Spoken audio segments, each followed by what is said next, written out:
What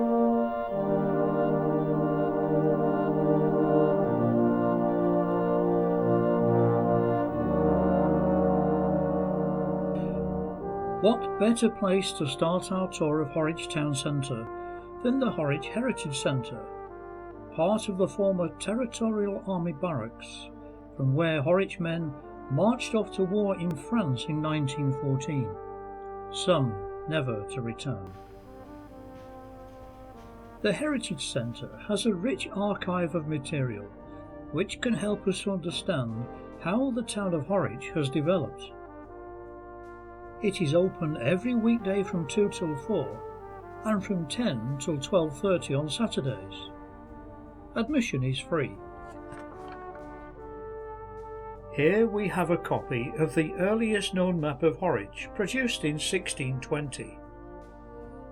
It shows that even then, the tracks that were to become Lee Lane and Winterhay Lane already existed, even though there were very few people living in the area, maybe 100 or so in tenanted pastures, with more people living on the surrounding farms than in the settlement itself. It is interesting to note that these two old street names, based on the field patterns of hundreds of years ago, have survived to this day. Lee Lane is named after Urmston's Lee, a term for grazing land, and lies on the old Packhorse route between Bolton and Adlington. Winterhay Lane is named after Horwick's winter hay fields, which were part of the ancient Gorton Fold farm. The harnessing of the power of the fast-flowing moorland streams led to the emergence of a primitive textile and bleaching industry, a fine example of which is still to be seen in Horwich town centre at Gorton Fold, said to be the birthplace of the local cotton trade. The Whittle family date stone of 1714 on the stone cottages indicates that this had been a profitable business for many years, going back to the 1600s. No major textile industry established itself in Horwich until the arrival of the Ridgway's bleach works at Walsatches in 1777. The rapid expansion of this enterprise caused a flurry of building activity on the site and in the surrounding area, with the construction of workers' cottages known as the clubhouses, a school, and the rebuilding of Holy Trinity Church along Church Street, all instigated by Joseph Ridgway, rightly remembered as the father of present-day Horwich. This area was effectively the centre of Horwich in the early to mid-19th century. The building of the Bolton to Nightingale Turnpike Road in the late 17 to early 1800s greatly improved access to and through Horwich, and led to the upgrading of stagecoach inns like the Moorgate, now the Blundell Arms, the Black Bull, now Il Toro, and the Crown. But the town centre as we know it was still relatively undeveloped in the 1800s, as witnessed by the relatively small number of stone properties in Lee Lane and Winterhay Lane dating from that time. However, everything was to change with the building of the Lancashire and Yorkshire Railway Works in 1884. We have described in other films how Horwich became a boom town, with its population increasing from 3,000 to 12,000 by 1900. Not surprisingly, the town centre benefited greatly from this population influx, with shops, offices, churches, pubs, clubs and schools springing up almost overnight, either by building in the vacant spaces between the existing buildings or by knocking them down and starting all over again. The evidence of this building boom in the town centre can be seen quite clearly in the difference between the older stone properties and the newer, larger red brick or stone ones. This mixture of the pre and post local works buildings created about 100 years ago has given us the pattern of the Horwich town centre we see today.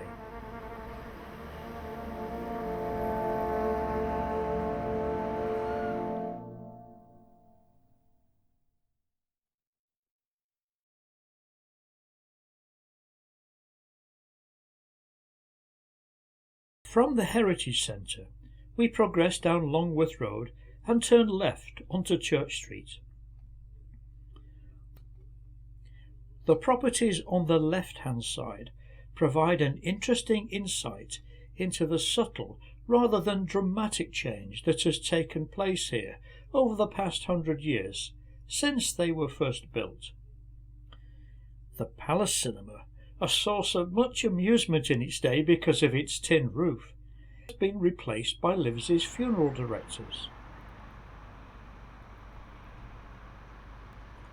The terracotta church has been replaced by modern flats, but beyond that, the Conservative Club and the Bridge Hotel remain the same, although on close inspection you will see that the club has lost its statue of Disraeli from its roof.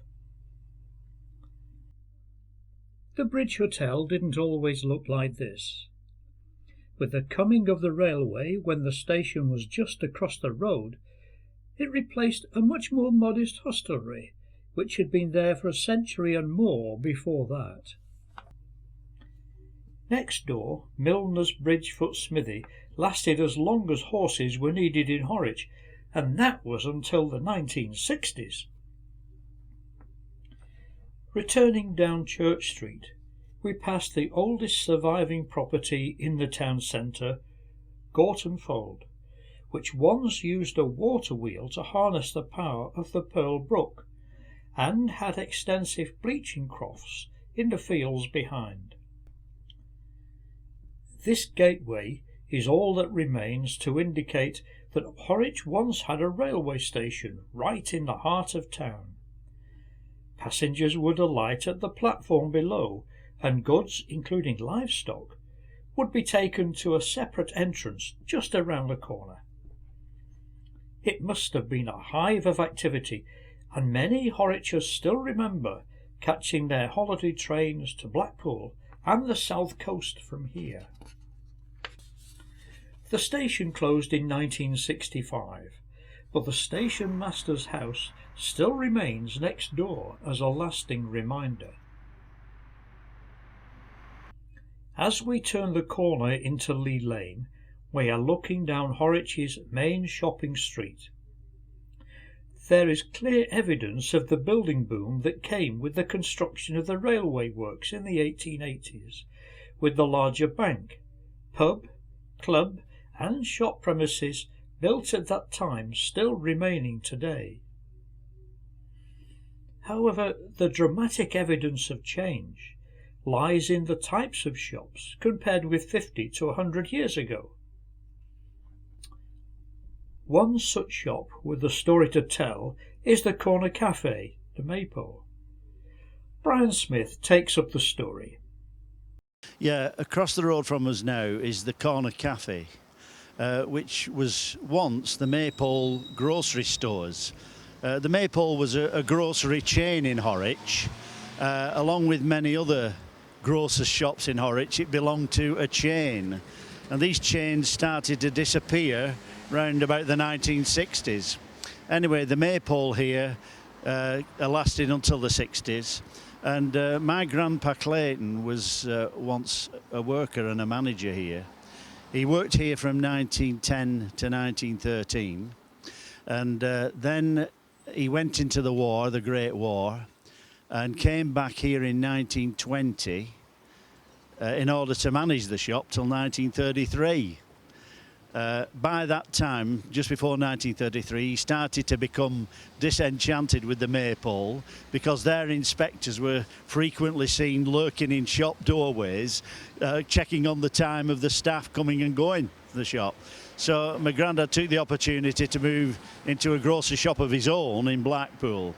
One interesting thing about this corner cafe is that the tiling in it, the green and cream tiling, is part of the original Maypole tiling in the old Maypole shop. So you can still see that tiling today. Another set of premises Brian is able to tell us about lies a little bit further up the lane.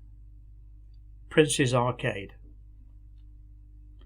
We're standing here now opposite the place where the Princess Arcade used to be located in Horwich, a place that was so familiar to many Horwich residents. You can see the Sainsbury's doorway here, and to its left you can see a sign, Cards and Gifts or something like that, on the Personal Care Plus store. And the entrance to the arcade was between those two portals, shall we say. And it was rather a gloomy, dowdy arcade, but it was what I would say the hub of Horwich. Everyone knew the arcade, and it provided a way through from Lee Lane to Captain Street. That way through now is to the right of the newsagent shop there. But anyway, on the left-hand portal of the arcade was Price's Confectioner's shop, and my mother sent me there every Saturday morning for a large white loaf costing 4D, for the old 4 pennies. To the right-hand portal was Frank Hart's cycle shop, a glorious place with seemingly rows and rows of bicycles gleaming there. And Frank had that shop there from soon after the war until the arcade closed down in 1961. And the arcade was a place full of character. There were some shops in it, Jackson's Fireplaces. One time there was a shoe repair shop called Kitterick's, and there were 2 or 3 other shops. Towards the far end of the arcade was a flight of stairs coming down from the Princess Theatre, the cinema there. And on the right-hand side, just near the end, was the Princess Cinema box office, where I regularly went to book seats for the Saturday night show. And there were some happy times spent by Horwich people there. On Saturday afternoons as a boy, I used to go to the cowboy films, the matinee on Saturday afternoon, and it was just so thrilling, you know, to see the Roy Rogers and his pals coming onto the screen to deal with some bad guys, and the terrific cheer went up from the children in the audience in the cinema as Roy Rogers came on the scene. Another thing about those Saturday matinees was that it was not unknown for the cinema manager, Mr. Leonard Rimmer, to suddenly switch the lights on. This is when some children in the audience had got a bit too rowdy or something. He turned the lights on and he said, "This has got to stop." He said, "If I have any more trouble, the people responsible will be ejected from this cinema." There was a what you might call a social complex here. There was a dance hall, and on the upper floor there was a snooker hall or a billiards hall, and the whole place was known as the Princess Block, but in Horwich it was known as Johnny's, because a man called Johnny Holland, it was he who was manager of the theatre. It was a real theatre, a true theatre. He was manager of the theatre for many years, and even after it became a cinema in the 1920s or 30s, everyone referred to it as Johnny's, right up till it closed, the time it closed in 1961. And even now today, people call it Johnny's. This view down Lee Lane in the 1940s shows what a busy place it must have been in those days.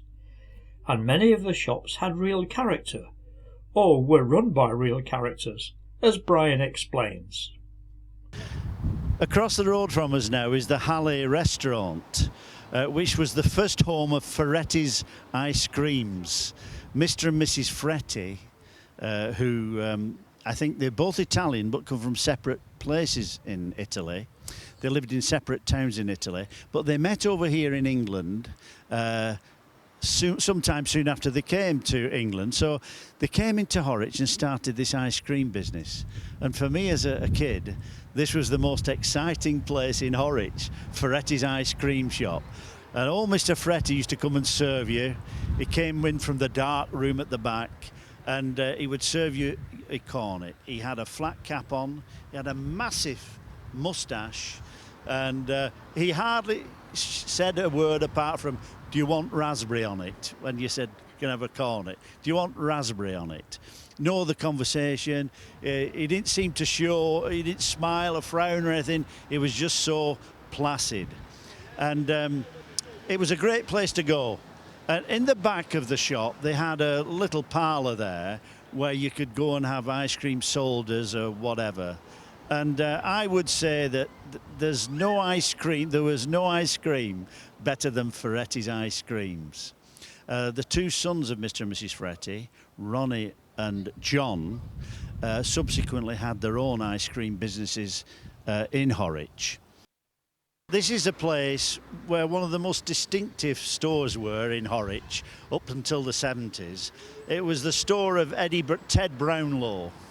And just to the left of where you now see the door to be, and where the white paint is, there was a big black board hanging there with written in white on this board were the titles of various commodities that Ted sold in his shop.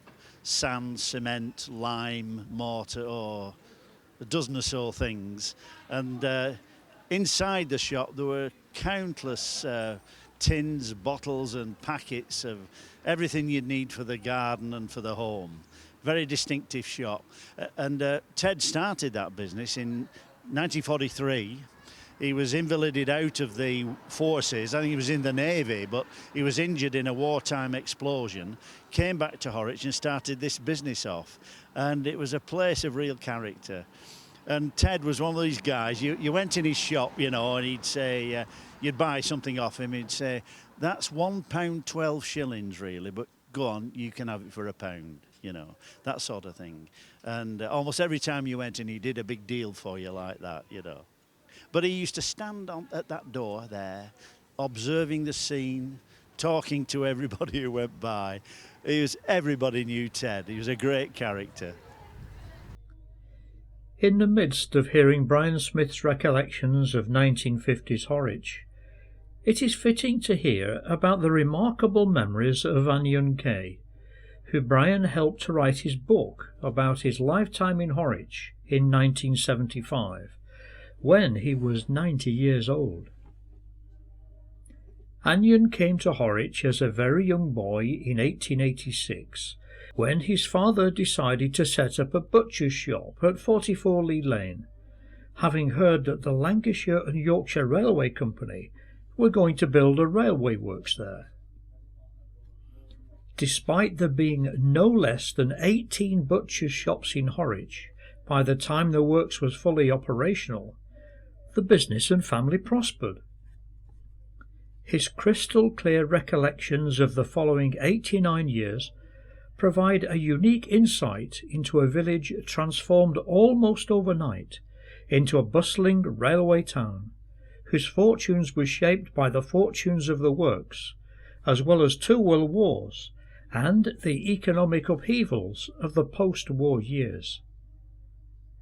Throughout all that time, Kay's butchers continued to serve the town, being handed down from father to son to grandson, finally closing in the 1980s. It might be difficult to spot now if you don't know what you're looking for, but the Co-op once played a major part in the everyday lives of the people of Horwich. Just how big? Let Brian explain. Across the road from us now is the original Horwich Co-op New Central premises. You'll see a double door painted black across the way there, and that led to the nerve centre of the Co-op's administration in Horwich. You went up some steps, badly worn by the clatter of boots, etc., into the clerk's area, into the bank area, to do your transactions there, to collect your divvy or something like that. And this was the nerve centre. Now, the whole new central block extended from the shop which you now see to the left of those double doors, right up towards the old central premises, which we shall see in a moment. There were 5 shops in this new central premises block. To the left of those double doors which you see, there are now 2 shops, but it was the Co-op furnishing department that was located there. What you see to the right of those double doors was the butcher's shop, the Co-op butcher's shop, which was managed for many years by a Mr. George Downs. Here again are the Horwich Co-op's new central premises, built in 1902. First we see Max, which was the ladies' department, the ladies' outfitters, along with the drapery. Next to that we have the Age Concern shop, which was the shoe department. And then below that is Blockbusters, which was once the Co-op's gents outfitters. And these 3 shops together, which were linked internally, was the nearest Horwich came to having a department store. It was the nearest thing to that we had here in Horwich. And they were well patronised, of course. What interested me as a boy going in these shops, which fascinated me, was that they all had within them some sort of cylindrical columns that were covered entirely with glittering tiny mirrors. It was just so different being in there. It was as though they were really up-to-date places. Yet it was 1902 when these premises were built. So I would think they were possibly ahead of the time for a North of England departmental store. I don't know. But they were fascinating places to go in. These shops here were part of a vast Horwich Co-op enterprise in Horwich. When my grandpa, Tom Smith, when he was the general manager of the society, the Co-op had at least 26 retail outlets in Horwich, grocers' shops, butchers' shops in various places in Horwich and Blackrod, 26 of them altogether. They also had a dairy, they also had a coal delivery service, and so on and so forth. Many other things beyond what I've mentioned they had a special service for. And the Co-op was king in Horwich. The Co-op ruled, the retail scene in Horwich. And it was a vast enterprise, it seemed to be to me. It was known as the Horwich Industrial Cooperative Society, with all these branches in various parts of the town. Now, the 3-storey block, which we see across the way from us now, was the Horwich Co-op old central premises. This is where they started out. The pioneers, first of all, built a tiny shop, or used an adjoining cottage just beyond this 3-storey block. They used a little cottage as a grocery store. But they built this block, I think it was in 1864. The date is on the hall somewhere. They built what's known as the Co-op Hall, occupying the upper floors of this building. But below, where the La Salsa restaurant is now, I think it's called La Salsa, was the main grocery store of the Horwich Old Cooperative Society. And to its right was the Co-op Cafe, which was a very distinctive place. And this is where my grandpa, Tom Smith, started out his career with the Co-op as a grocery boy at the age of 11 in 1890. This is where he started out. And he eventually became the general manager of the Cooperative Society right up to for several years, up to his retirement in 1944. Someone else who knows an awful lot about Horwich Town Centre is Jack Harrison, who ran a florist shop at 97 Lee Lane for over 50 years. Here's what Jack had to say about how times had changed for retailers in Horwich during his lifetime. Invidious in a way, because you don't see these changes happening. It's only when you sit down and reflect and think about them you realise how much has changed and what has disappeared. Whether you think it's for the better, for the worse, that's another issue. But I do think that the advent of mother going out to work full time, which started really in the 50s, and so then shopping patterns began to change because she was at work, so she wasn't shopping every day. Refrigerators were coming in, commonplace. Washing machines, etc., were all becoming commonplace, which prior to that they were not. They weren't here. And when they got these, the need to shop every day dwindled. And so over the 50s, the pattern was beginning to be set. If you think about it, that the shopping pattern was changing, and then the supermarkets came in and boom, it changed big time. Lee Lane has a fascinating mix of shops, pubs, churches, each with its own history, which unfortunately we can't address in this short film.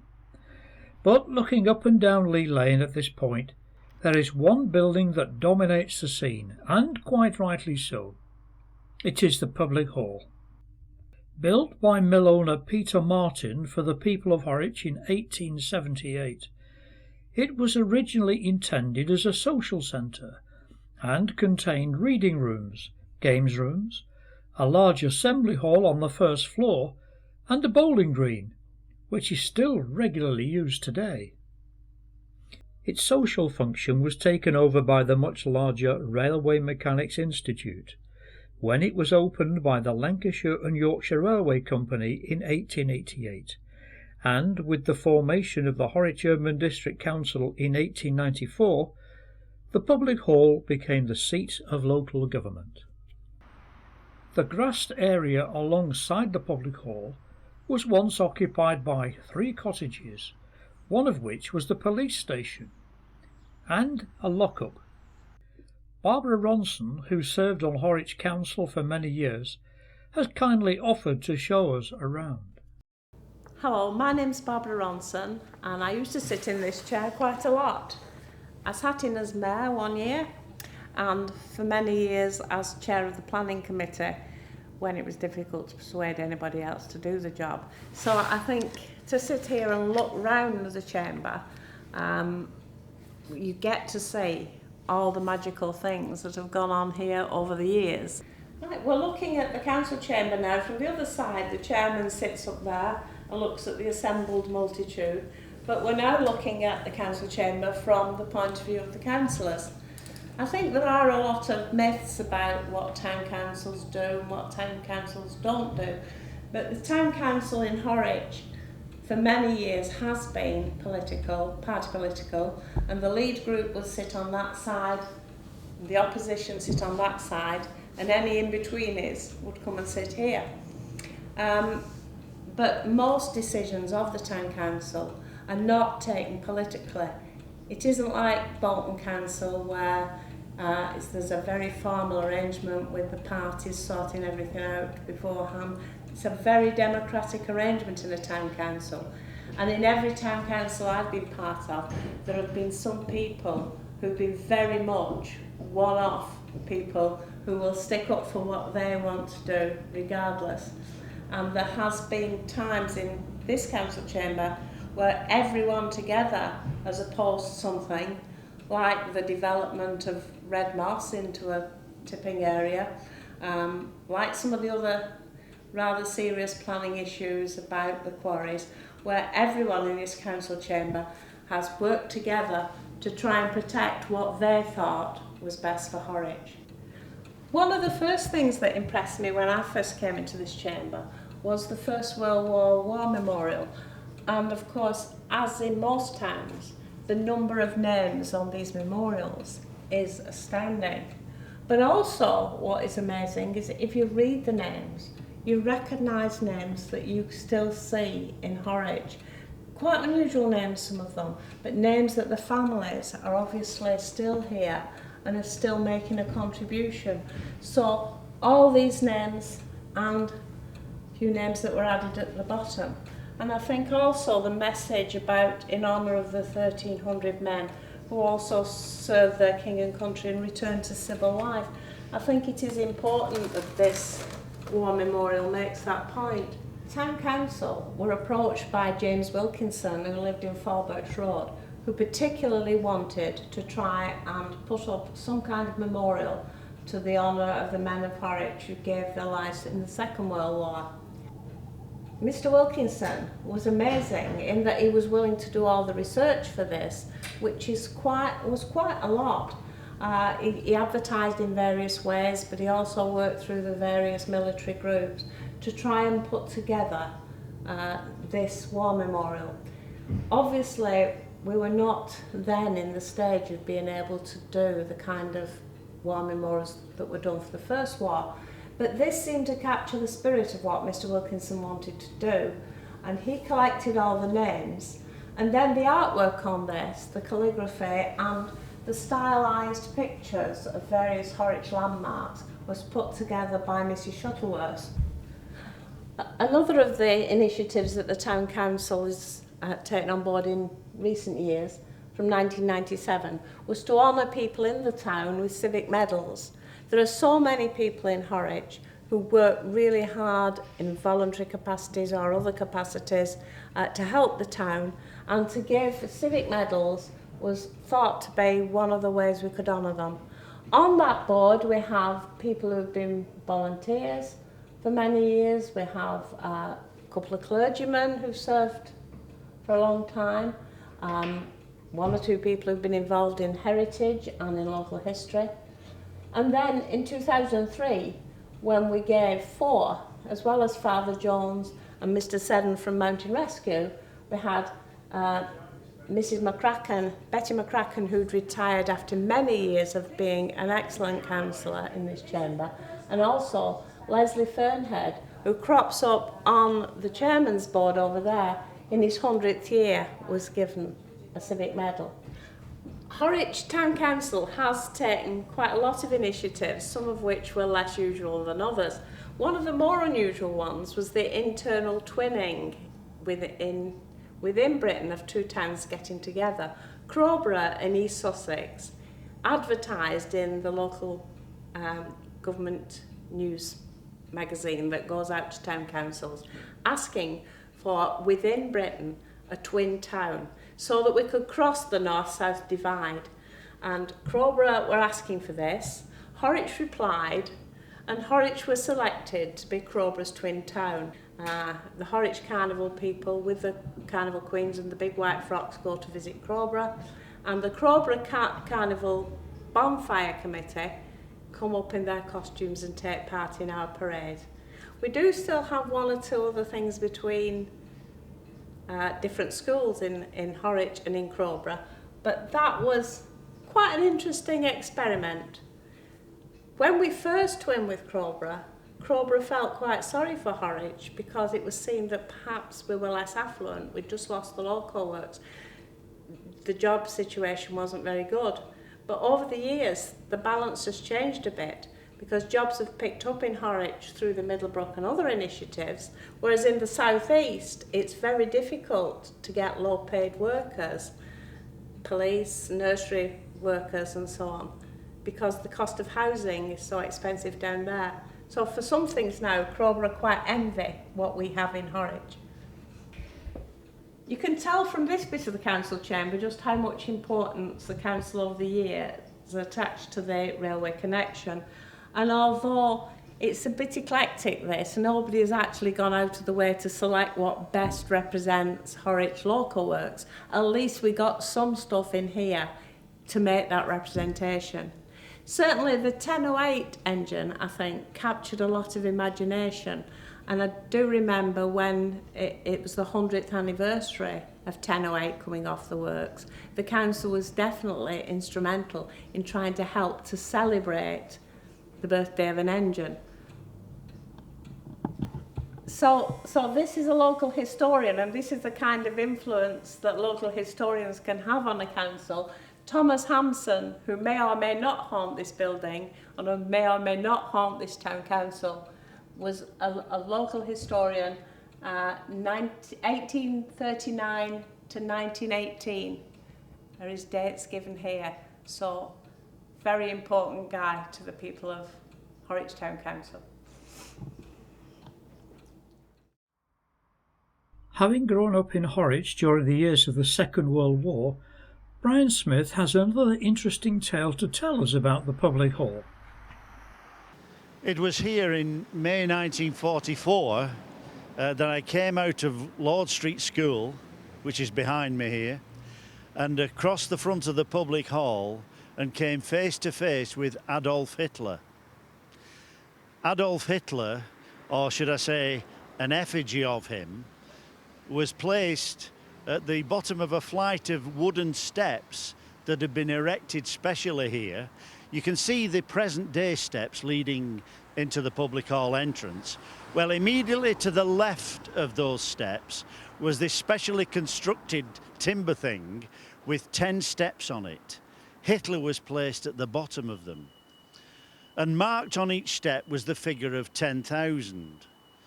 So every time the public of Horwich raised money for the war effort, when they reached 100,000, that's 10. Every time they reached £10,000, Hitler was moved up one of these steps. And when they reached the target of 100,000, Hitler was then on the top step and his head was placed into a noose and he was hanged. And a special parade was held here at the beginning of a fundraising week. A military parade was held round town, and the public hall was a saluting base for this parade. And sure enough, included in the report of the event, there was a picture of the local notabilities and the military officers outside the town public hall, and also on the picture was Hitler and the steps leading up to the noose. The public hall is still part of an important cluster of public buildings, which contain the John Street Library and Clinic, both built in the 1930s, and runs through to the Albert Street annex of Rivington and Blackrod High School. Looking northwards along these side streets, we see a number of splendid views of Rivington Pike, which dominates the skyline above Horwich and provides much of its distinctive character. One of the people who I asked if they remembered the Hitler effigy at Horwich Public Hall was Raymond Grimshaw. Raymond's family still run this shop, and it is the oldest shop in Horwich, still owned by the family who started it. Grimshaws first came into this shop in 1901, but before they did that, they operated it from a house in Dickinson Street, West Horwich. And the family have still not yet managed to find out when the business was actually started. I think it was Raymond's grandfather or great-grandfather who founded it. Although its conversion to apartments is only partly completed, the recently cleaned former Lee Lane United Reformed Church is a striking feature as we progress further along Lee Lane. The church complex once included an older church and Sunday school, which in recent years had become the Spice Valley Restaurant. There is more evidence of stone in the properties at this end of Lee Lane, with attractive stone terraces which were built in the early to mid-19th century for farm, quarry and mill workers before the arrival of the railway works. Their building quality has stood the test of time, but there are a number of gaps in the frontages, which were formerly occupied by old courts or folds, which weren't so well built and were demolished some years ago. The last terraced house on the right deserves special mention, because it was Horwich's second post office, opened in 1851, and built at a point in time when the postal service was beginning to play an increasingly important role in the life of the community. Arriving at the junction of Lee Lane and Chorley New Road, we come to an important crossroads in Horwich's history. There were once 4 inns at this point, emphasising its strategic importance on the old stagecoach route from Bolton to Preston. The importance of this junction was strengthened by the building of a toll bar across the newly constructed Bolton to Nightingale Turnpike route in 1763, and 2 bars across the Crown Lane and the newly constructed Chorley New Road in 1829. Unlike many other hostelries in the town, the Crown was rebuilt in the 1880s in anticipation of the increased trade from the new railway works, after the tram route was extended along Chorley New Road.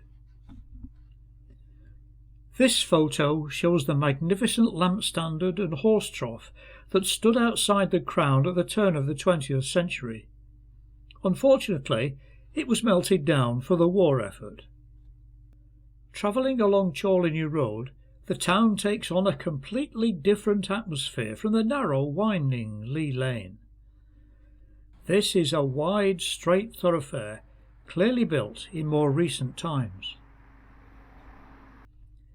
The turnpike builders of the 19th century were determined to overcome the steep and tortuous moorland route of the old turnpike, and this new stretch of road proved ideal for building new homes, shops, and other facilities that the local works required, perfectly served by a new tram route through to the Crown.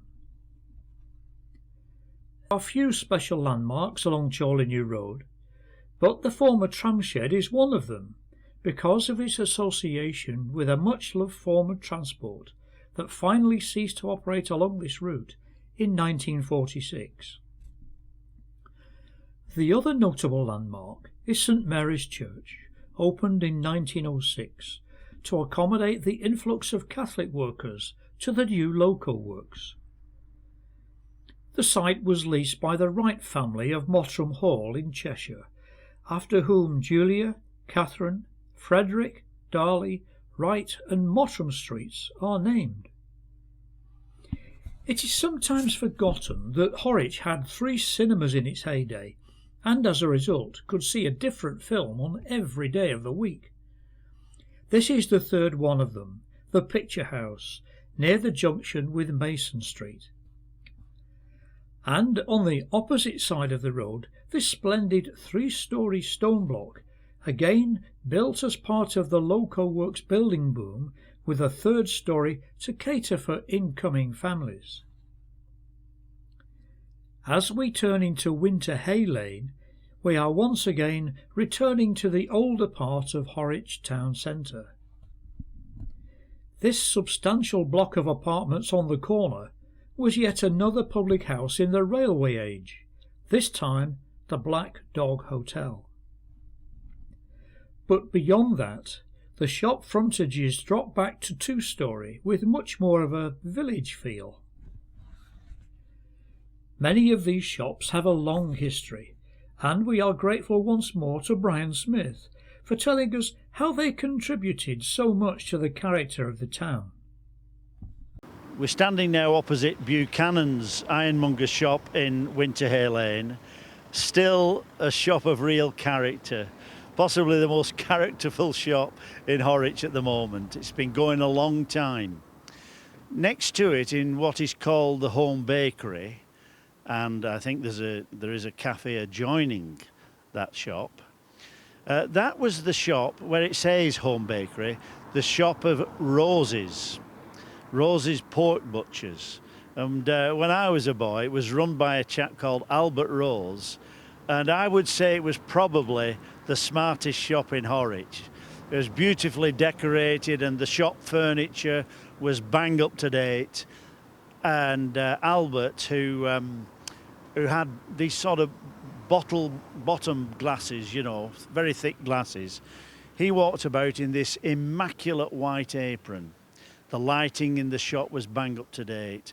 And just to look at the display of products in his shop, especially the pies, was an absolute delight. And as I walked up here in the afternoons on my way home from Chorley New Road Junior School, on my way home, I'd look in Rose's shop and be tempted in to buy a small pie. Now, the detached stone building opposite us now in Winter Hay Lane, Horwich, was the former premises of Markland's Butchers. It was in 1909 that Arthur Markland, who's just retired, his grandfather opened this shop. Behind it is a red brick building, which I'm told was sort of the stabling or shippons for the beasts that used to graze on land at the back there.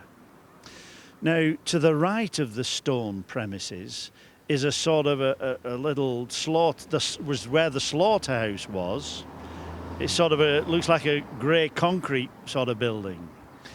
But what I remember was in Winter Hay Lane, particularly coming past Markland's shop, right where we are now, I would look down St John Street, down the left-hand side of Markland's shop, and there I would see cattle milling in the street there, and them being herded into Markland's slaughterhouse yard. I've heard stories of some of them breaking free and running up Winter Hay Lane and causing mayhem up there. Incidentally, cattle used to walk along Lee Lane from when sinkers were grazing their cattle at the bottom of Skulls Bank. They would walk right through and up to the old Horwich area twice a day. Anyway, the cattle were milling about, and they would run. Some of them would run up Winter Hay Lane and cause mayhem. And I'm told by one person that a cow once stuck its head through Markland's shop doorway. In the 40s and 50s and even beyond, I can remember there being at least 17 butcher shops in Horwich then. And unfortunately, when Markland's closed, there left only Greeley's as butcher shop in Horwich. This florist shop used to be the premises of John Worley, who was a boot and shoe repairer. And the thing that was outstanding to me about John's shop in the 1940s and 50s was that he had a roaring fire in it, with such intense heat that as soon as you went into the shop doorway, you could feel this heat coming from John's fire. And it was the fire that made it such a characterful shop, really. Without the fire, it was a great place with a glorious smell of leather and benches with tools on and shoes and boots and clogs on. But it was a real place of character. It is difficult to believe now, but Winter Hay Lane was the focus of much more activity than just shopping. Goods used to come in and out of the railway station. There used to be a smithy on Emmett Street, Makinson's timber yard, and a whole series of terrace streets running to the north and south. Once we reach the top of Winter Hay Lane and join Lee Lane again, we are reaching the end of our tour, with the distinctive facade of the Reform Club on our left, the former Craven Heifer Hotel on our right, and the expertly crafted stone facade of the NatWest Bank ahead. This area has been the scene of some memorable occasions in Horwich, from royal celebrations to pitched battles between English and Irish navies during the construction of the loco works. The town shops, as we have seen, have gone through some fascinating changes of use, but they still survive, and despite economic hardship, the town continues to retain its close community and village feel. Long may it continue to do so. Thank you for watching. We hope you enjoyed our tour around Horwich Town Centre, and that we've been able to reveal some interesting stories and features that will enable you to look at it with fresh eyes next time you are here.